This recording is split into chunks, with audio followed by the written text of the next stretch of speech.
el pasaje, ¿vale? Así que, si queréis, podéis pasar, ¿vale? Muy bien, hermanos, pues seguimos avanzando en este tiempo de estar en comunión, compartiendo la palabra del Señor. Llevamos ya, creo que, no sé si 1 año y medio, con el libro de Primera de Pedro. Seguimos avanzando capítulo tras capítulo.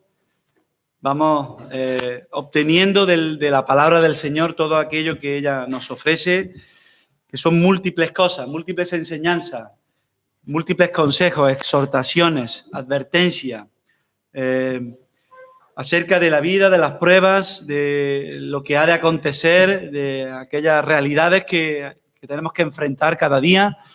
Y estamos encontrando maravillosos consejos para el tiempo que estamos viviendo, un tiempo difícil, un tiempo complicado, un tiempo de pandemia. La palabra del año creo que fue confinamiento, ¿no? Bueno, pues una palabra, ¿no? Todos los años se busca una palabra estrella y este año ha sido la palabra confinamiento. Bueno, nuestra palabra es Cristo Jesús, que es la palabra que guía nuestro caminar, nuestra vida, nuestra andadura, aquella que nos ayuda a seguir perseverando en medio de las dificultades. Seguimos avanzando en nuestra epístola de Pedro y en ella encontramos una nueva enseñanza que se viene repitiendo a lo largo de la epístola y que viene a reforzar un poco la situación con la cual empezamos a escudriñar esta palabra. Advierto que vamos a comentar ciertos aspectos que quizás son fuertes, que son situaciones por las que tuvieron que pasar nuestros hermanos al inicio de la historia del cristianismo, y que esta carta, en la cual estamos meditando, llevamos ya creo que casi 2 años ya con ella, ¿no? Domingo tras domingo, nos habla acerca de una realidad que tuvieron que enfrentar nuestros hermanos y que hoy vamos a leer un pasaje quizás un poco extenso, vamos a ir dando algunos saltos, pero voy a leerlo literalmente para que veamos cuál era la situación en la que se encontraban nuestros hermanos. Primero vamos a leer el pasaje, voy a invitaros a que abráis vuestras Biblias y nos vayamos al capítulo 4 de Primera de Pedro, capítulo 4, versículos 12 al 19. En este pasaje, en estos versículos estaremos meditando los siguientes domingos. Y la palabra nos habla acerca de la realidad que estaban enfrentando nuestros hermanos, padeciendo como cristianos, dice ahí. No pertenece al original ese texto, pero es un resumen de estos versículos. Los leemos y dice así la palabra. Amados, no os sorprendáis del fuego de prueba que os ha sobrevenido, como si alguna cosa extraña os aconteciese, sino gozaos por cuanto sois participantes de los padecimientos de Cristo, para que también en la revelación de su gloria os gocéis con gran alegría. Si sois vituperados por el nombre de Cristo, sois bienaventurados, porque el glorioso Espíritu de Dios reposa sobre vosotros. Ciertamente, de parte de ellos, Él es blasfemado, pero por vosotros es glorificado. Así que ninguno de vosotros padezca como homicida, o ladrón o malhechor, o por entrometerse en lo ajeno. Pero si alguno padece como cristiano, no se avergüence, sino glorifique a Dios por ello. Porque es tiempo de que el juicio de Dios comience por la casa de Dios. Y si primero comienza por nosotros, ¿cuál será el fin de aquellos que no obedecen el Evangelio de Dios? Y si el justo con dificultad se salva, ¿en dónde aparecerá el impío y el pecador? De modo que los que padecen según la voluntad de Dios encomienden sus almas al fiel Creador y hagan el bien. Muy bien, en estos pasajes vamos a estar meditando y el tema está claro, ¿no? Es un tema que podemos resumir en una palabra que vamos a escuchar a lo largo de esta mañana varias veces, y es sufrimiento, padecimiento, persecución. Cuando empezamos la primera epístola, ¿recordáis? Pedro, apóstol de Jesucristo, versículo 1, capítulo 1, dice a los expatriados de la dispersión, ¿vale? Y hemos ya meditado sobre esto alguna que otra vez. Bueno, vamos a leer un texto que habla acerca de esta realidad, la realidad en la que estaban viviendo estos hermanos. Os leo textualmente, que estáis en casa, os ruego un poquito de paciencia. Vamos a ir tomando una lectura, ¿vale? Una lectura que aparece en una cita del doctor H.B. Workman en un capítulo llamado César o Cristo. Y dice el texto así, voy a ir leyéndolo. Dice, el 19 de julio del año 64, fecha que coincide cuando fue escrita esta epístola a estos creyentes que habían sido dispersados, dice, Roma ardió mientras Nerón tocaba la lira. Esto es un momento famoso de la historia, ¿sí? Todo el mundo recuerda que Roma ardía y que Nerón tocaba la lira. Pero esto tiene un impacto muy significativo en la epístola, en la cual llevamos ya 2 años meditando, porque se enmarca dentro de la realidad que estaban viviendo los cristianos. ¿Cuál es el trasfondo? Esta es la escena que en alguna que otra película hemos visto. Dice así, la gran ciudad del mundo antiguo fue consumida en ese día del holocausto, increíble, por un fuego que no se apagaba. Roma estaba hecha por calles muy estrechas y había estructuras muy altas de madera. La madera era el material del que estaba hecho Roma. La construyeron así y cuando el fuego comenzó, dice, el fuego o el incendio duró 3 días y 3 noches. Intentaron apagarla, pero el fuego brotaba una y otra vez. Imposible. Trataron de apagarlo, pero fue algo increíble lo que ocurrió allí. ¿Por qué ocurrió esto? Pues en la cabeza de Nerón estaba la idea de construir una nueva ciudad. Y él fue el causante. Él fue el que metió fuego a Roma. Quemó la antigua Roma. Allí en la Torre Mesina vio con gusto cómo la ciudad se quemaba hasta el suelo. Dice que estaba encantado con las llamaradas que él podía observar. La gente trató de extinguir el incendio, pero brotaban nuevos incendios y nadie sabía el porqué. Es evidente. Había un equipo que la había organizado para quemar y arrasar con toda la ciudad. La amargura fue profunda. Algo mortal. El templo de Júpiter, el Ara Máxima, el templo de Luna, la imagen de Vesta, los hogares, todos los dioses de todas las casas, todo sacamos, todo quedó arrasado. Nerón necesitaba desviar la atención que se había enfocado sobre él mismo, porque él alardeaba de que quería construir una nueva ciudad y la gente pensaba o ya empezaba a acusar a Nerón de que él era el causante, como de hecho así se demostró. ¿Pero qué él hizo? Nerón escogió un chivo expiatorio. Sabemos quién fue ese chivo expiatorio, ¿no? Él acusó a los cristianos. Los cristianos ya eran víctimas de odio, de rechazo por parte de la sociedad. La mayoría de ellos eran ya víctimas de un antisemitismo que se estaba difundiendo por toda la ciudad de Roma. Oyeron que los cristianos comían la carne y la sangre de Cristo en la Santa Cena que hemos participado. Y empezaron a acusarlos de algo horrendo, como el canibalismo. Fijaros hasta dónde llegaban los rumores de lo que acusaban. Comenzaron a decir que comían bebés, que participaban de orgías, de lujuria, que llevaban a un lugar donde se llevaban a cabo todos estos actos llamados la Cena del Señor. Esto es historia, esto está extraído no de la Escritura, sino de textos que circulaban por ese tiempo. Los cristianos tampoco eran populares porque dividían a las familias. Y esto es así. Cuando uno aceptaba al Señor en su corazón, ¿qué ocurría con la familia? Pues era rechazado por parte de la familia. Eran acusados de que fracturaban a las familias. Los cristianos también solían hablar de que en un tiempo el mundo sería disuelto en llamas, como bien dice la Escritura, vendría juicio de parte de Dios. Pues todo esto fue usado por Nerón y sus secuaces, ¿para qué? Para acusar a los cristianos de que ellos fueron los causantes de todo esto que ocurrió en Roma. Los cristianos fueron incendiarios, los cristianos fueron anarquistas, los cristianos fueron hechos culpables de odio en contra de la sociedad civilizada. Más allá de Nerón, Domiciano, Trajano y otros emperadores romanos, ¿vale?, dictaron normas en contra de los cristianos y los tuvieron ya o algo como una política fija para tratar a esta secta revolucionaria. Como resultado de esta acusación, ¿qué ocurrió? Pues lo que empezaron a vivir nuestros hermanos. en Primera de Pedro. Fueron perseguidos. La persecución comenzó.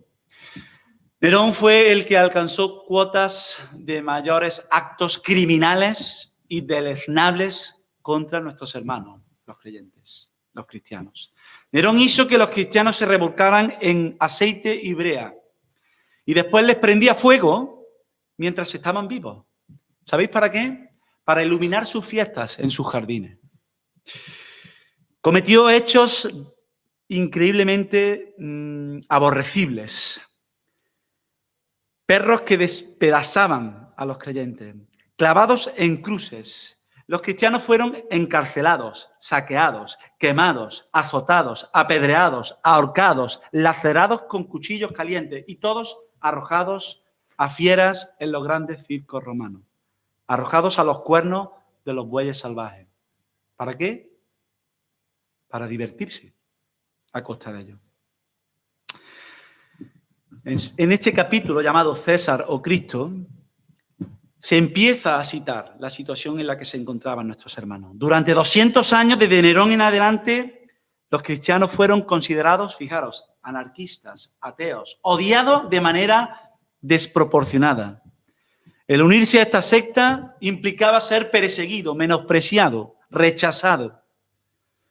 Durante esos 200 años, ser cristiano era más que todo casi como un crimen para la sociedad. No había perdón. Poco significaba la vida de un creyente. Los echaban en cubos de aceite y les prendían fuego. Los echaban a los leones, a las panteras, y en el caso de las doncellas no hace falta que explique qué es lo que se hacía con ellas. Una infamia aún peor que la muerte. Fin de la cita. Se nos queda el cuerpo un poquito cortado, ¿no? La verdad que es una realidad muy dura. Pero esta fue la situación en la que Pedro escribe a los creyentes. Estos que hemos leído una y otra vez. Pedro, apóstol de Jesucristo, dice a los expatriados de la dispersión. Estos que habían tenido que huir, porque esta era la realidad. Esto era lo que se estaba fraguando en Roma, la principal ciudad, a partir de esos edictos y de esas decisiones que tomó Nerón. Esta carta probablemente fue la que Pedro dirigió a la iglesia cuando se dio cuenta de lo que estaba ocurriendo, a lo que estaba siendo sometida la iglesia. Horrores tuvo que enfrentar la iglesia durante 200 años. Y el texto ahora lo leemos de nuevo. Y adquiere una nueva dimensión después de ver el contexto en el que nos situamos. Amados, dice Pedro, amados, no os sorprendáis del fuego de prueba que os ha sobrevenido. Cuando leía este pasaje y después volví a leer el texto, pues te das cuenta. ¿Qué es lo que estaban recibiendo estos hermanos? Amados, no os sorprendáis del fuego de prueba que os ha sobrevenido como si alguna cosa extraña os aconteciese. Esta es la respuesta del cristianismo, hermanos, a la realidad, al sufrimiento. La respuesta del cristianismo al sufrimiento. Y hay 4 consejos o 4 aspectos en los cuales vamos a meditar, parándonos en estos versículos.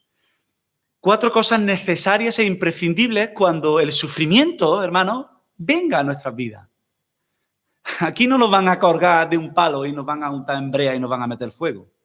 Pero podemos pasar por dificultades. De hecho, estamos pasando por sufrimiento, por renuncia a muchas cosas, por distancia, porque hay hermanos que no pueden estar aquí, no podemos disfrutar de ellos.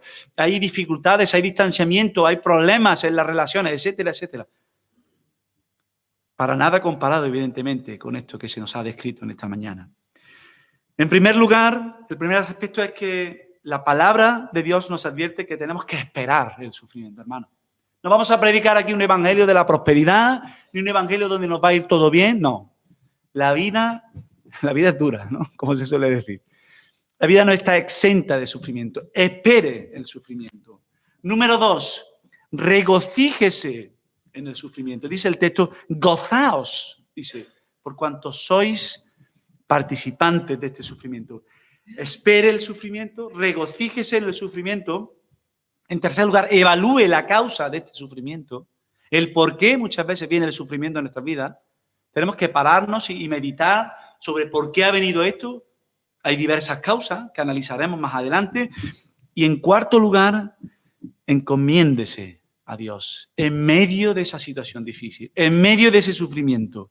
Espere, regocíjese en el sufrimiento, evalúe y entienda el porqué del sufrimiento a raíz de la Escritura, a raíz de lo que otros han sufrido, a raíz de los consejos y de lo que encontramos en la palabra de Dios. Y en cuarto lugar, solamente podemos hacer una cosa: encomiende su vida a Dios. ¿Por qué? Porque Él es el dador de la vida y porque Él decide sobre nuestra vida y porque nuestras vidas están en sus manos, hermano. Por mucho que nosotros intentemos controlarlas. Amados, no os sorprendáis del fuego de prueba que os ha sobrevenido. Esta enseñanza del sufrimiento, hermano, llevamos ya 2 años con en esta epístola, no sé exactamente cuándo empecé, pero de manera coherente y de manera reiterativa, Pedro continúa enseñando sobre este pasaje. Y ya terminando la epístola, vuelve a retomarlo con aún más fuerza para transmitir esta verdad. Hermano, no os sorprendáis. Hay múltiples pasajes. Ahora vamos a ver una lista que ya vimos hace ya muchos meses. No es una sorpresa el sufrimiento, hermano. No es una sorpresa la necesidad. Juan 3:13, hermanos, si el mundo os aborrece, no os sorprendáis. Si a mí me aborrecieron, a vosotros también os aborrecerán. Todos los que quieran vivir piadosamente, dice Timoteo 3:12, segunda de Timoteo 3:12, todos los que quieran vivir piadosamente padecerán persecución. La palabra de Dios está plagada de textos. Y si nombramos el nombre de Cristo con la suficiente fuerza en determinados lugares, ¿qué va a ocurrir? ¿Qué va a haber? Rechazo. Va a haber persecución. Nos vamos a volver ofensivos. Cuando tú a la gente le dices que tienes que amar a tu enemigo, eso resulta como una ofensa para tu interlocutor. Porque no está en la genética, no está en el ser humano a amar a su enemigo. Sí, yo amo a aquellos que me aman, pero a mi enemigo. Y eso, la palabra está llena de enseñanza. El sufrimiento es el precio del discipulado, lo hemos visto. El precio del discipulado. Nadie se enrola, nadie se embarca en construir una torre, ¿recordáis el pasaje? Sin antes ¿qué? Sin antes evaluar si realmente tiene los medios suficientes para llevar a cabo esa construcción. Nadie va a una guerra si ve que sus ejércitos son inferiores a aquel que viene contra ti. Antes, ¿qué hace? Va y acude e intenta pactar una paz con aquel que viene contra ti. Cuando te conviertes en cristiano, hermano, ya lo veíamos algunos domingos atrás, necesitas tomar tu cruz. Si alguno quiere venir en pos de mí, ¿qué dice el texto? Tome su cruz. Y la cruz, ya veíamos hace unos domingos, es símbolo de sufrimiento. Es símbolo de entrega. Nos habla del dolor, nos habla de la muerte. La muerte espiritual, la muerte a este mundo que necesitamos para vivir vidas que tengan sentido y que tengan peso y valor para nuestro Señor Jesucristo. Cuando nombramos a Jesucristo en nuestras conversaciones, cuando hablamos con nuestros vecinos, conocidos, en nuestro diario vivir, esto tiene un precio, ¿eh? Tiene un precio de ser señalado, de ser ignorado, de no hablar ciertos temas cuando estamos nosotros. Tenemos que pagar ese precio. Esto es algo que hemos intentado, al menos en casa, transmitir a nuestros hijos. Hay un precio que pagar por seguir a Cristo. Desde muy pequeñito. De no participar de lo que otros niños hacen. De no hablar como otros niños hablan. De no hacer las cosas que otros niños hacen. De no tener acceso a ciertas cosas que otros niños disfrutan. Desde el capítulo 1 se nos ha hablado acerca de las pruebas. Versículo 6 del capítulo 1, en lo cual vosotros os alegráis, aunque ahora por un poco de tiempo, si es necesario, que dice, tengáis que ser afligidos en diversas pruebas. ¿Por qué? Porque hay una salvación que es preciosa para nosotros. Dice, para que sometida a prueba vuestra fe, mucho más preciosa que el oro. Está hablando acerca del sufrimiento, contrastándola con esa salvación tan preciosa, esa limpieza necesaria en el creyente para estar preparado, para estar delante de la presencia del Señor. Capítulo 2 hasta el capítulo 4 se nos habla acerca de nuestra situación actual, de cómo tenemos que vivir, de cómo tenemos que relacionarnos incluso con nuestros jefes cuando nos buscan, cuando nos tenemos que someter a las instituciones, a pesar de las normas que dictan. La palabra de Dios, capítulo 2, versículo 11 en adelante, estuvimos meditando sobre todo eso, nuestra situación actual, cómo tenemos que tratar a nuestros jefes, a nuestros semejantes. Y después llegamos al capítulo 3, 4 acerca de nuestros deberes y de cómo tenemos que administrar esta gracia de Dios. ¿Por qué? Porque Cristo padeció por nosotros. Capítulo 4, versículo 1 dice, puesto que Cristo ha padecido por nosotros en la carne, vosotros también, dice, armaos, ¿recordáis? Del mismo pensamiento. Pues quien ha padecido en la carne terminó con el pecado. Y ahí hablábamos de la necesidad de negarnos a nosotros mismos, a este mundo, a los placeres y vivir vida para el Señor. A la luz de la salvación, ¿de qué manera tenemos que responder ante aquellos con los que nos relacionamos? Porque todo esto determina la eficacia o no de nuestro testimonio evangelístico. Y por último lugar, hablando acerca de nuestra salvación definitiva, que no es digna de compararse con aquello que está por revelarse a la iglesia. Como dice el versículo 13, segunda parte, para que también en la revelación de su gloria os gocéis con gran alegría. Hermanos, Pedro está preocupado por transmitir esta realidad. Y en esta mañana es el objetivo que debemos de trazarnos. Tenemos que esperar, realmente, esperar el sufrimiento. El creyente que huye del enfrentamiento, el creyente que huye de dar testimonio, el creyente que intenta pasar desapercibido, sufrirá menos aquí, pero más allí. Y será juzgado más severamente por el Señor. No estoy hablando de perder la salvación, pero esto es algo que va en consonancia, hermano. Todo aquel que no deja padre ni madre, ni se embarca, ni se compromete, ni se disciplina, ni se entrega al Señor como el Señor demanda, ¿qué hará el Señor cuando esté delante de su presencia? Con este siervo torpe e inútil que no cumplió el mandato de su Señor. Pedro está hablando acerca de sufrir por la justicia, de sufrir porque usted es un cristiano, de sufrir porque proclama el nombre de Cristo. Hay una lista y la voy a leer rápidamente para que veáis de qué nos está hablando el texto bíblico. De qué nos viene enseñando durante multitud de años, multitud de siglos, multitud de generaciones, qué es lo que se nos ha estado transmitiendo acerca de la vida cristiana. La vida cristiana está inevitablemente unida con una renuncia a este mundo, con una renuncia a los placeres de este mundo y una entrega al Señor, ¿para qué? Para vivir una vida eterna. Nada comparable con lo que el Señor está preparando en esos lugares celestiales. Fijaros la lista que la leímos hace ya tiempo. Mateo 5:10 dice que soportaremos persecución por causa de la justicia. Mateo 5:11 y 12 dice que soportaremos calumnia. Primera de Pedro 4:4 dice que hablarán mal de nosotros. Mateo 10 dice que soportaremos acusaciones falsas. Mateo 10:17 seremos azotados por Cristo. Mateo 10:14 rechazo por parte de los hombres. Juan 15:18 al 21 habrá odio por parte del mundo hacia los creyentes. Mateo 10:21 al 36, odio por parte de nuestros propios parientes. Hechos 7:58, algunos de nosotros soportaremos martirio. Santiago 1, soportaremos tentación. Hechos 5:41, soportaremos la vergüenza que venga contra nosotros por causa de Cristo. Hechos 14:22, soportaremos tribulaciones, problemas de todo tipo. Hechos 4, 5 y 12 nos recuerda que muchos creyentes serán encarcelados. Esto está ocurriendo hoy en día, en nuestros tiempos.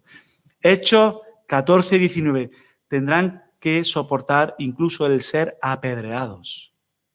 Segunda de Corintios nos recuerda que algunos cristianos fueron golpeados. Primera de Corintios 4:9, seremos hechos espectáculo de los hombres, como nuestros hermanos en el siglo I.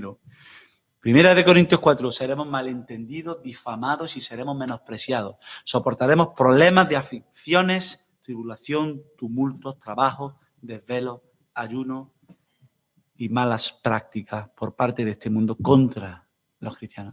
Esto es lo que dice la palabra, no es que lo diga yo. Espere el sufrimiento, hermano.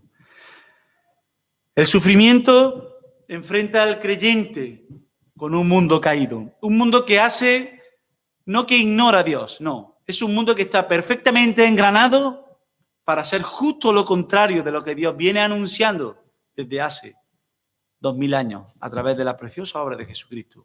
Anunciando normas morales, manera de entender la familia, manera de tratar a tus semejantes, y todo ha sido transformado, todo ha sido cambiado, todo ha sido distorsionado. Dice la Escritura que la creación, ¿qué dice? Gime, sufre por causa del pecado. Y en medio de esta vorágine, en medio de esta destrucción controlada, podemos decir, está el creyente. Alguien que ha sido sacado, alguien que ha sido llamado a llevar a cabo una obra fuera de las tinieblas, apartado del mundo, escogido de manera preciosa, especial, con un don. ¿Recordáis el don? Ese único don especial pintado con la paleta de Dios, ¿para qué? Para llevar a cabo una obra en medio de su iglesia, para servir dentro de su iglesia. Regresamos al texto y dice Pedro a la iglesia, amados. Amados. Literalmente somos amados. Esto es algo que no podemos olvidar nunca. El Señor nos ama. Nos ama como un amor eterno. Nos ama con un amor especial. Con un amor increíble, con un amor que trasciende lo meramente visible. Es una palabra de ternura, de compasión, es una palabra de afecto, es una palabra de preocupación, si la encuadramos en lo que estaban sufriendo estos hermanos. Versículo 22 del capítulo 1. Pedro habla acerca de ese amor, un amor sincero. Dice, habiendo purificado vuestras almas por la obediencia a la verdad mediante el Espíritu para el amor fraternal, no fingido. Dice, amaos unos a otros entrañablemente de corazón puro. ¿Recordáis el amor ferviente que veíamos hace unos domingos? Ese amor que no es un amor, no, es un amor ferviente. Hay un deseo de estar en la iglesia, hay un deseo de servir a los hermanos, hay un deseo de vernos, de estar juntos, aunque ahora por un poco de tiempo tengamos que pasar por diversas pruebas. Pero es un deseo, hay un gozo de estar juntos, de amarnos, de sentirnos, de llamarnos. Es un recordatorio de Pedro a la iglesia que estaba pasando por barbaridades, como hemos visto, por situaciones que a muchos de nosotros nos harían tambalearnos. Pues en medio de esta vorágine, de esta dispersión, de esta persecución, tenemos una dulce almohada en la cual usted puede recostarse y sentir que en medio de esta persecución usted es amado. Amados, dice el texto. Pedro estaba escribiendo bajo una terrible situación a los hermanos, bajo el reinado terrible de Nerón. ¿Sabéis qué? Si yo estuviera en este tiempo, sería muy fácil decirle esto a Pedro. Pedro, ¿de verdad me ama el Señor?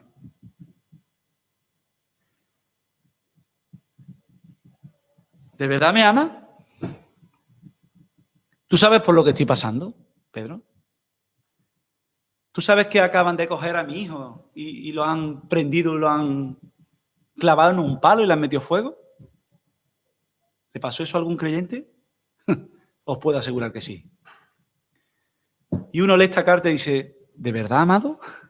¿El Señor de verdad me ama? No vamos a predicar un mensaje del Evangelio que diga que Jesús quiere hacerte rico, saludable y próspero. No. Vamos a predicar este Evangelio, el Evangelio que se estaba predicando en el siglo I. Esto no parece que esté yendo bien, Pedro.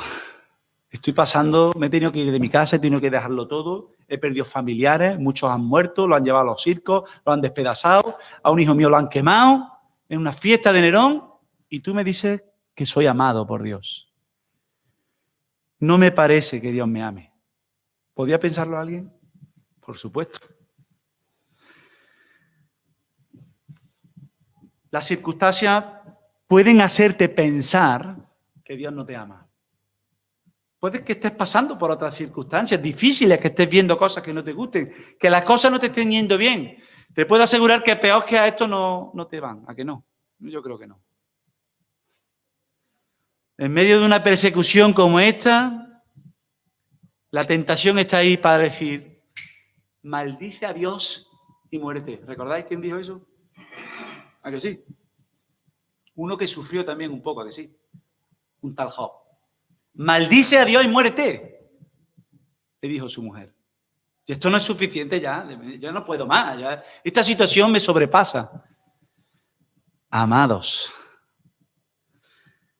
no te sorprendas si la vida es difícil, si hay hostilidad a tu testimonio, si de verdad el trabajo no te va bien, si pierdes una vez y otra vez el trabajo y parece que no hay manera, si no estás bien remunerado, si hay cierta hostilidad, si hay burla, si no recibes lo que mereces, si no te van bien las cosas, no te sorprendas. Haz una comparación. Esto a mí me ha abierto los ojos de una manera increíble. Este texto. ¿De qué te quejas? ¿De verdad tenemos motivos para quejarnos? Esto es parte del cristianismo. Esto está arraigado en la médula espinal de nuestra fe, de nuestra relación con el Señor. Sufrimiento.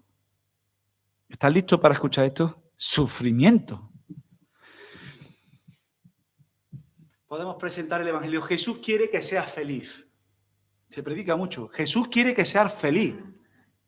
Que estés gozoso, que tengas paz, que se resuelvan todos tus problemas, que seas próspero, rico, saludable, que tengas una gran cuenta corriente y que tengas tu apartamento de vacaciones y que puedas disfrutar una vida placentera y maravillosa. ¿Sí? Es una manera de predicar el Evangelio. El Todopoderoso, aquel que gobierna el universo, viene a darte todo esto. Y estos textos, ¿dónde encajan ahí? Podríamos decir que estás en una necesidad desesperada de Jesucristo. A pesar de todo lo que tienes, estás vacío, estás seco. Nada te llena, nada te sacia. Necesitas a alguien que te salve de un camino, ese camino que has trazado en tu vida, lleno de placeres del mundo, pero ¿sabes dónde te lleva? Directo al infierno. Directo a la separación de Dios. Y tienes dos opciones. Una, sufrir para siempre, o puedes escoger tomar tu cruz y seguir a Cristo y sufrir aquí por un tiempo. Esto es el Evangelio, hermano. Este es el Evangelio real. El mundo está destruido, entre comillas. Está corrompido. Está gimiendo. Y en este año, y desde marzo hasta esta fecha, estamos viendo cómo el mundo gime. Está gimiendo. El hombre ha creado. El hombre está sufriendo. Dios está permitiendo traer este sufrimiento, esta muerte, esta destrucción, porque el mundo le ha dado la espalda al Señor. Dios no creó el mundo para que existieran virus que mataran a la gente y que no hubiera ni siquiera una cura efectiva. Hay una vacuna por ahí que está empezando a intentar solucionar los problemas. Ojalá Dios permita que esto se pueda solucionar pronto. Pero esto es juicio de Dios sobre un mundo que ha decidido por las tinieblas en vez de escoger la luz del Señor. Prefiero sufrir un poco aquí que sufrir el infierno eterno. Esa es nuestra decisión. Fue nuestra decisión. Escoger al Señor, pero no siendo engañados por un evangelio de la prosperidad donde todo va a irnos bien. No. Va a haber problemas laborales, familiares, luchas, dificultades, enfermedades. Y me acuerdo de los hermanos que están sufriendo enfermedad, aquellos que están en su casa que no pueden salir. Tenemos que seguir perseverando en la oración por ello. La realidad, hermanos, es que la palabra de Dios es muy clara. No os sorprendáis. No echéis la mano a la cabeza. Hemos sido fieles en predicar el Evangelio. Todo el Evangelio de Dios. La realidad. Y está clara, padeciendo como cristianos. Algunos pueden pensar que si uno confiesa al Señor, si cree en Cristo Jesús como su único y suficiente Salvador, si hablas de Cristo, si das testimonio, si tienes un buen testimonio, es más, si sirves en la iglesia, si desarrollas un ministerio y colaboras en algún aspecto dentro de la iglesia, Dios va a eliminar toda dificultad de tu vida. ¿Es esto cierto? No es cierto, hermano. Es más, si eres un creyente fiel, si eres un creyente que da testimonio, si eres un creyente entregado al Señor, instrumento escogido me es este. Voy a enseñarle yo a este tal Saulo cuánto ha de sufrir por causa de mi nombre. ¿Recordáis? Cuanto más eficaz eres para Dios, más fiel eres a la verdad divina, más se estimula, ¿sabes qué? Tu enemistad con el mundo. Más nos marcamos, más le hacemos ver al mundo lo que somos, lo que creemos, lo que pensamos. Y, ¿sabes? Te conviertes en un aroma de muerte para ellos. Te conviertes en un aroma de muerte para el mundo, porque tu vida resplandece en medio de la oscuridad. Y le muestras al mundo cuál es su camino de perdición. Amados, no os sorprendáis del fuego de prueba que os ha sobrevenido, como si alguna cosa extraña os aconteciese. Literalmente está hablando de un incendio, ¿vale? Se nos abre un abanico ahí viendo las atrocidades que tuvo que cometer este Nerón, este demonio encarnado. El Nuevo Testamento habla acerca de la idea de un horno que derretía el metal. En eso está pensando Pedro cuando habla acerca de ese fuego de prueba. ¿Recordáis? Ya se nos vienen muchas cosas, ¿no? Se nos habla acerca de Sadrach, Mesach y Abednego. ¿Recordáis? En el horno, ¿quién estaba allí con ellos? Esa figura celestial. Salieron del horno y ni siquiera olor a fuego había en sus vestiduras. Salmo 66 dice, tú, oh Dios, nos has probado. Dice, tú nos has derretido como la plata es derretida. Dios, tú lo hiciste. Dios nos quema muchas veces, nos purifica, y ya lo hemos leído, ¿vale? Sometida a prueba vuestra fe, mucho más preciosa que el oro, el cual se prueba ¿con qué? Con fuego, capítulo 1, versículo 7, para alabanza, gloria y honra cuando se ha manifestado Jesucristo. ¿Y qué se nos manda en este texto? Dice, en lo cual vosotros, dice, el que os alegráis. Entonces, lo que estamos viendo, hermano, lo que estamos extrayendo de este versículo 12 es que las pruebas de fuego, las pruebas que Dios nos manda, las situaciones difíciles, son imprescindibles, hermano. Tenemos que esperarlas. ¿Y sabéis por qué? Porque prueban la legitimidad de nuestra fe. Prueba quiénes son auténticos creyentes. Prueban y provocan que aquellos que no son de nosotros, que dice el texto, salgan de nosotros y no estén en medio de su iglesia. La persecución de nuestra fe por causa de justicia, persecución por causa de identificación con Jesucristo, pero la palabra de Dios aquí es muy clara. Amados, no os sorprendáis con el fuego de pruebas que os ha sobrevenido. ¿Para qué? Para esto. La palabra de Dios es clara. Estas pruebas de fuego vienen a nuestras vidas para probar nuestra veracidad, para probar que nuestra fe es verdadera, que hemos elegido, que no somos, como el Señor menciona en esa parábola, ¿recordáis? La semilla que cae en el suelo pedregoso, ¿recordáis? Entra en la tierra, la semilla entra. Y de pronto, ¿qué sale? La planta. y empieza a crecer, ¿a que sí? Pero había roca debajo de la tierra y las raíces no pueden penetrar lo suficiente para obtener ¿el qué? El agua de vida. Y sí brota una planta, pero ¿qué ocurre? Viene el sol, viene la prueba, viene la dificultad, viene una pandemia, vienen problemas familiares, vienen derrotas, vienen luchas, vienen carencias, vienen enfermedades, viene el sol. Y quema la planta y no da fruto y desaparece. La persona que oye el Evangelio, que tiene una respuesta, vamos a poner la palabra emocional, hay una respuesta emocional al Evangelio. Dios te ama, Dios es el Todopoderoso, Dios quiere solucionar tus problemas, Dios está atento a tus necesidades, Dios te conforta, te ama, te cuida. Hay una respuesta emocional y hay una cierta apariencia de reacción. Pero ¿qué hay en el corazón, hermano, de esta persona? Hay emoción. No hay convicción. No hay una realidad. No hay una morada del Espíritu Santo. No es templo del Espíritu Santo. No hay conversión, no hay arrepentimiento, no hay cambio, no hay transformación. Tan pronto como viene la tribulación, desaparecen, hermano. Y lo hemos vivido aquí en nuestra iglesia. Para 3 salas o 2 salas tendríamos para llenar nuestra iglesia. De aquellos que vinieron y que se fueron. De aquellos a los cuales se les mostró y rechazaron. Los cuales hubo una respuesta emotiva e incluso, fijaros, pasaron por las aguas, pero ¿qué había en su corazón? Emoción.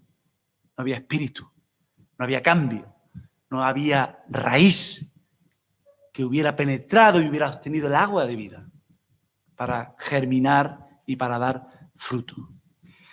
Hermanos, el sufrimiento por causa de Cristo revela quién es genuino. Y los farsantes son los que nos van a quedar en medio de la iglesia.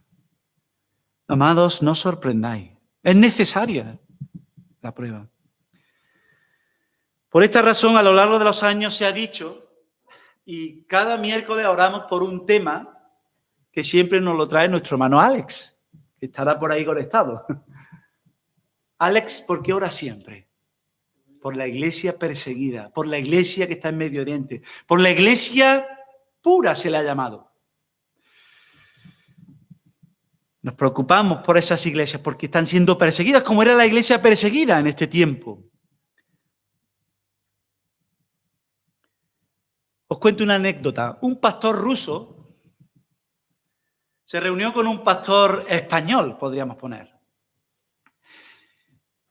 Y el pastor español, hablando con él y comentando acerca del ministerio, le preguntó, ¿debe de ser muy difícil pastorear una iglesia en la Rusia comunista? A lo cual el pastor ruso se sorprendió y dice, yo creo que no. Más difícil es pastorear una iglesia en España. Y le dijo así, en Rusia sabemos quiénes son los cristianos verdaderos. ¿Qué os parece? Es así. Aquel que se escabulle en medio de la multitud, aquel que evita que sus familiares más cercanos sepan dónde va a ir ese domingo a las 11 de la mañana, aquel que tiene que ir a escondidas a reunirse en un local, escondido en medio de un suburbio, para abrir allí una puerta en medio de la oscuridad y entrar en una habitación y poder compartir la palabra del Señor con otros hermanos y cantar, pero cantar bajito, sin equipo de música ni audio. ¿Por qué? Porque se está jugando el qué, literalmente, la vida. Y hay muchas zonas en este mundo donde hay creyentes cada semana que se juegan la vida por reunirse con sus hermanos, como hacían los creyentes en el primer siglo. ¿Os dais cuenta? ¿Qué razón tenía el pastor ruso? ¿A que sí? Ruso. Sabemos quiénes son los verdaderos cristianos. Aquellos que vienen. Con venir ya está demostrando qué cree, qué ha decidido, cuál es su nivel de exposición. Pero en España En América Latina, en Estados Unidos, en Europa, ¿nos jugamos la vida? No. Os ha sobrevenido, dice el texto. No os sorprendáis del fuego de prueba que os ha sobrevenido. El término es un término interesante, es ginomai, que significa venir a ser o caer. Y no habla acerca de algo al azar, no, algo que os ha sobrevenido porque es algo que está planificado, organizado, estudiado milimétricamente. Hermano, cualquier cosa que ocurra a un creyente, de hecho al resto del mundo, todo lo que le ocurre al resto del mundo, al resto de las personas, Dios lo sabe y lo conoce y lo organiza y lo coordina, porque es el Todopoderoso, pero especialmente a los creyentes, a las familias, todo aquello que ocurre en nuestra vida. ¿Creéis que Dios es ajeno a todo esto? Eso nos llena de confianza, de fe, de gozo, de alegría incluso en medio de las dificultades. Todo aquello bueno que nos ocurra es porque Dios lo trae. Y todo aquello malo que nos ocurra es porque Dios lo trae. Yo tengo un texto subrayado que tuve que leerle a mi esposa cuando mi suegro se fue con el Señor. Ella lo sabe y lo conoce. ¿Recibiremos de Dios el bien y el mal no lo recibiremos? Y ese texto quedó grabado en mi mente. Y es así. De Dios recibiremos todo, lo bueno y lo malo. Y tenemos que estar preparados, hermanos, confiados en el Señor. No es nada al azar lo que ocurre en nuestra vida. Dios tiene un propósito. Primero prueba si nuestra fe es real. Si somos genuinos, si realmente hemos decidido, si hay fruto en nuestra vida, si somos de esa semilla que da fruto y que florece aún en medio de las dificultades. Y en segundo lugar, limpia de la escoria nuestras vidas. La persecución, la aflicción, el sufrimiento no es accidental, ni interfieren en el plan de Dios. Son o forman parte del plan de Dios. Entonces, lo primero que tenemos que hacer, hermanos, es esperarlo. Espere la prueba. Espere la dificultad. Espere el problema. Espere el sufrimiento.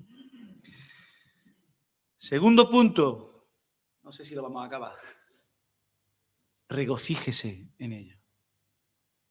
Esto no es fácil, ¿a que no?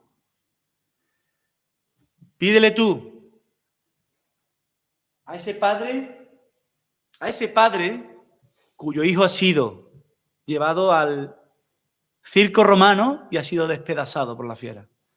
Amados, no sorprendáis, dice Pedro, a esta familia que recibieron estas cartas en ese tiempo. No sorprendáis, sino gozaos. Sino gozaos por cuanto sois participantes de los padecimientos de Cristo, para que también en la revelación de su gloria os gocéis con gran alegría. No podemos separar una cosa de la otra. Tenemos que gozarnos, ¿por qué? Porque nuestro galardón es maravilloso, porque nuestra vida es eterna. Algo de lo cual meditamos y hablamos, pero que ni siquiera somos capaces de entender ni comprender. Mi hijo alguna vez me dice, aquí nos vamos a aburrir, ¿no? Por siempre. Ya se encargará Dios de que no nos aburramos. Si sois vituperados por el nombre de Cristo, sois bienaventurados, dice. Gozaos, versículo 13. Sino gozaos por cuanto sois participantes de los padecimientos de Cristo. ¿Cómo podemos gozarnos, hermanos? ¿Cómo podemos gozarnos?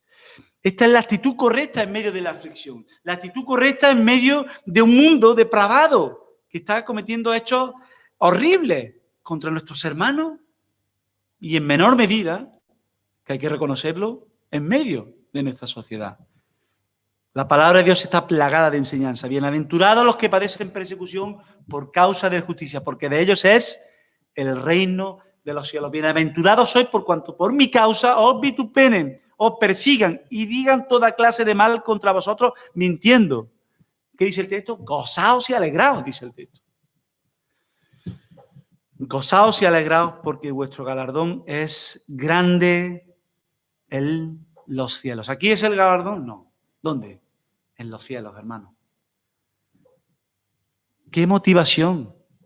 ¿Dónde pudieron encontrar, hermano, la motivación nuestros hermanos del siglo I?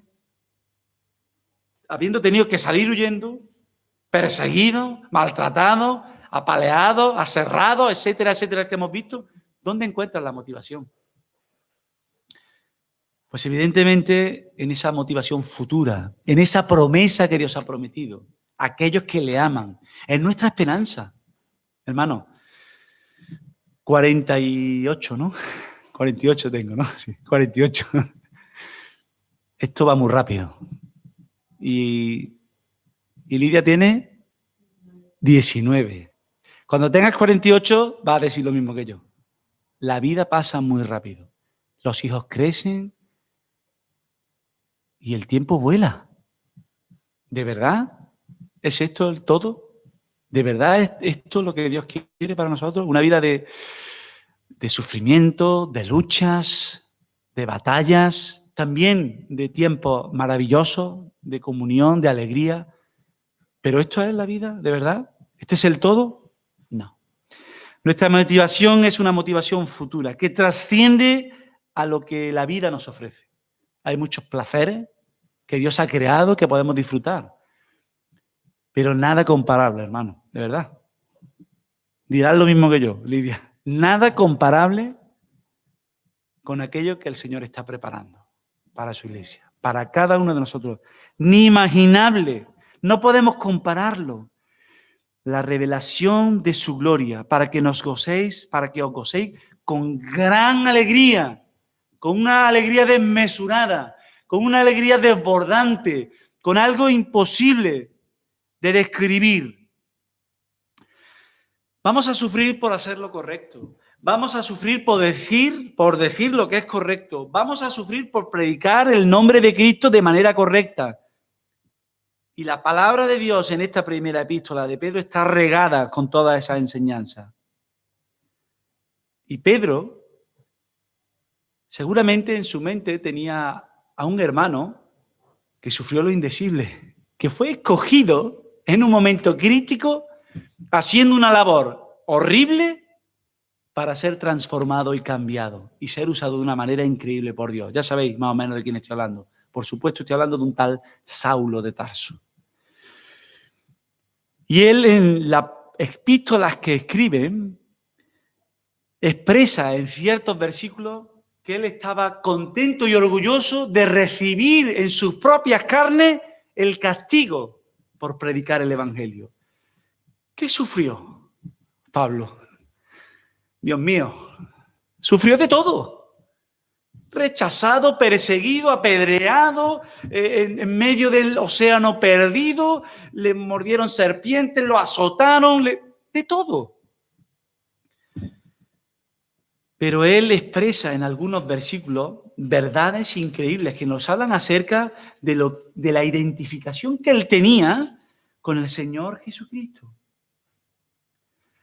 Filipenses 1:29 dice, porque a vosotros os es concedido a causa de Cristo, no solo que creáis en Él, dice, sino que también que padezcáis por Él.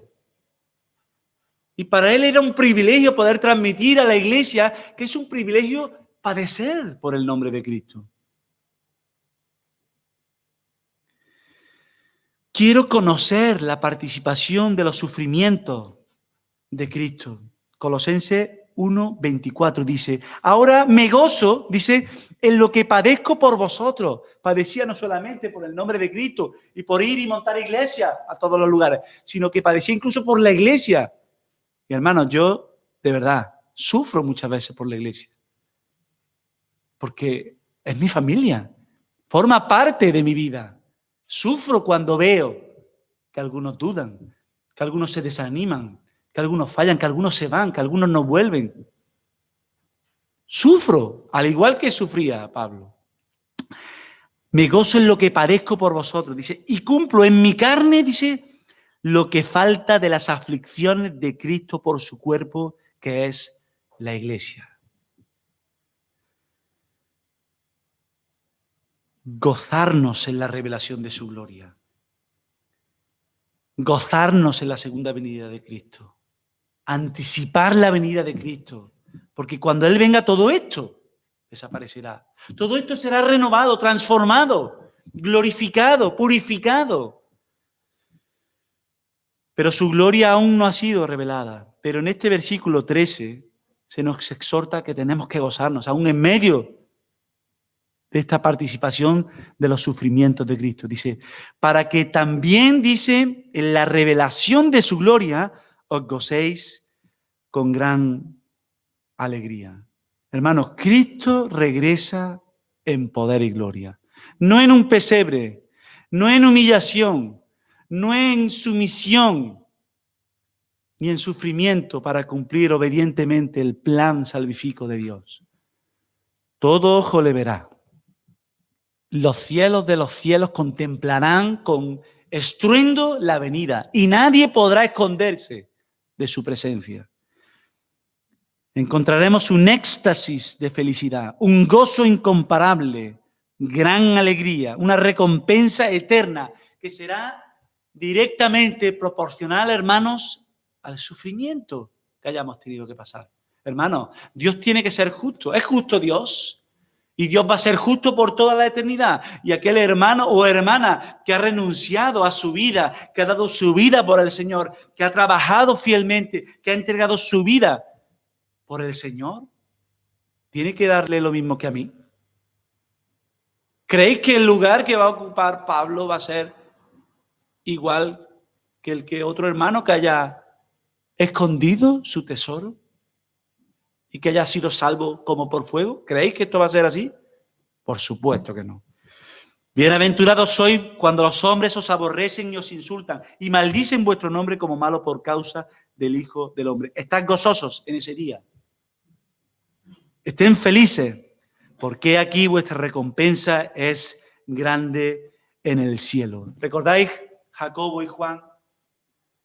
Arengados por su madre, van a Jesús y le dice, Señor, queremos sentarnos a tu mano derecha y a tu mano izquierda. ¿Recordáis?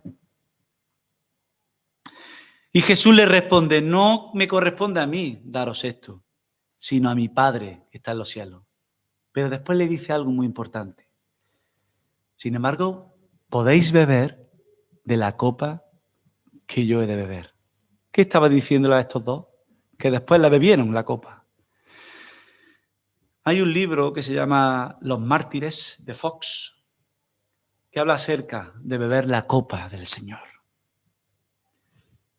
Y esto está todo relacionado con lo que estamos meditando en esta mañana. El sufrimiento, hermanos, el sufrimiento. La gloria eterna será proporcional al sufrimiento temporal que el Señor permita que tengamos que experimentar. La gloria va a ser proporcional al sufrimiento. Así va a ser, hermano. Sufrimos con Él, seremos glorificados con Él. Romanos 8:17. No son palabras mías, son palabras del Señor. Los que sufrimos con Él, seremos glorificados con Él. Versículo 14. Si sois vituperados por el nombre de Cristo, sois bienaventurados. Vituperado es ser insultado por causa del nombre de Cristo. Y el texto, creo que ya lo hemos mencionado, es brutal, por así decirlo, de manera coloquial. Instrumento escogido es este, para llevar en mi nombre ante los gentiles. Él llevará mi nombre. Lo proclamará a los gentiles. El primer hombre escogido por Dios para ir a los gentiles. ¿Y qué le iba a demostrar Dios a Saulo de Tarso? Cuánto él debe de sufrir por causa de mi nombre. Cuánto él debe de sufrir por causa de mi nombre. La presencia del Señor, la revelación de su gloria que se nos menciona en este versículo, la revelación de su gloria no es algo subjetivo, hermano. Es la convicción. Y yo hoy os puedo decir, si de algo estoy convencido, es de que el Señor está conmigo. De que sus promesas no van a fallar. De que Él va a cumplir su propósito en mi vida. A pesar de mi incredulidad, a pesar de mis errores, a pesar de mis pecados, el Señor va a cumplir, tal y como lo hizo con Saulo y Pablo, tal y como lo hizo con Pedro, tal y como hizo con todos los creyentes expatriados, lo ha de cumplir con cada uno de nosotros, hermanos. Lo va a llevar a cabo. Ya podemos huir, ya podemos ir justo el camino contrario de que el Señor nos ha dicho. ¿Recordáis a un tal Jonás? Él va a coger y va a mandar una criatura y va a meterla dentro de la boca y lo va a llevar al lugar donde él había dicho, una tal Nínive, ¿a qué? A hacer la obra de Dios. Él lo va a hacer, hermano. Me encantaba cuando escuchaba a mi padre hablar acerca de esto. La Shekinah de Dios. La revelación de su gloria. Cómo Dios se revela a sus hijos. La misma presencia de Dios. Qué difícil era estar en la presencia de Dios antes. Un único sacerdote, el sumo sacerdote, temblando, asustado, se presentaba delante del pueblo. Se daba la vuelta y entraba a un lugar donde estaba el Todopoderoso. La gloria de la Shekinah que apareció en el huerto. Cuando del interior de Jesucristo empezó a brotar una luz que cegó a los discípulos. La gloria de Dios. El brillo que resplandeció en el rostro de Moisés cuando él bajó del monte. La gloria de Dios. La presencia del Todopoderoso. Esta presencia reposa en el creyente, hermano. Para que también en la revelación de la gloria os gocéis con gran alegría. Amados, reposo podemos obtener. No le puse Esteban a mi hijo por casualidad. A ninguno de ellos le hemos puesto el nombre por casualidad. El primer mártir, ¿no? Esteban.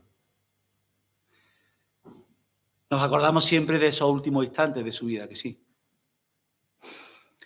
Esteban era un hombre lleno de gracia y de poder. Ojalá mi hijo pueda participar de esa bendición de parte del Señor. Un hombre lleno de gracia y de poder. Versículo 15 dice del capítulo 6. Y fijando su mirada en él, todos los que estaban sentados en el concilio, dice, vieron su rostro como el rostro de ¿qué? De un ángel. ¿Os dais cuenta? La presencia de Dios estaba con este joven. Joven. Vieron el rostro de un ángel en este muchacho, que les había dado un discurso que lo había dejado todo patitieso. El rostro de un ángel. Paz, tranquilidad, serenidad. Ni siquiera le afectaba la hostilidad que había en ese lugar contra él. Oyendo estas cosas se enfurecían en sus corazones. Crujían los dientes contra él. Así, queremos matarlo. Eso es lo que querían hacer con Esteban. Pero Esteban, lleno del Espíritu Santo, puestos los ojos en el cielo, vio la gloria de Dios, hermano. Y a Jesús, que estaba a la diestra de Dios. Es brutal, ¿eh? Poder tener esa revelación, como Pablo la tuvo en esos cielos que él contempló. Él dice que vio la gloria de Dios, ¿eh? Y a Jesús, o sea, estaba en la tierra y estaba contemplando al lugar donde el Señor lo iba a llevar. Ya no le hacía falta más nada. ¿Qué le hacía falta a Esteban? Nada más. He aquí veo los cielos abiertos y al Hijo del Hombre que está a la diestra de Dios. El Espíritu de gloria y de gracia vino sobre él. Lo transportó, lo llevó, se apoderó literalmente de Esteban. Lo que ocurrió después fue una atrocidad. Esta escena, esta circunstancia, esta experiencia, hermano, no fue única en Esteban. Seguramente múltiples cristianos en el siglo I tuvieron esta misma experiencia, hermano, cuando los leones venían a despedazarlos. Y ellos estaban, ¿qué? ¿Qué dice el texto? Los textos bíblicos. Cantando. ¿Cómo es posible esto? ¿Cómo que cantando? Orando. Entonces ellos, dando voces, se taparon los oídos y arremetieron a una contra él. Y echándole fuera de la ciudad, le apedrearon. Y los testigos pusieron su ropa, perdonadme que me emociono, a los pies de un chaval. ¿Recordáis el nombre ese?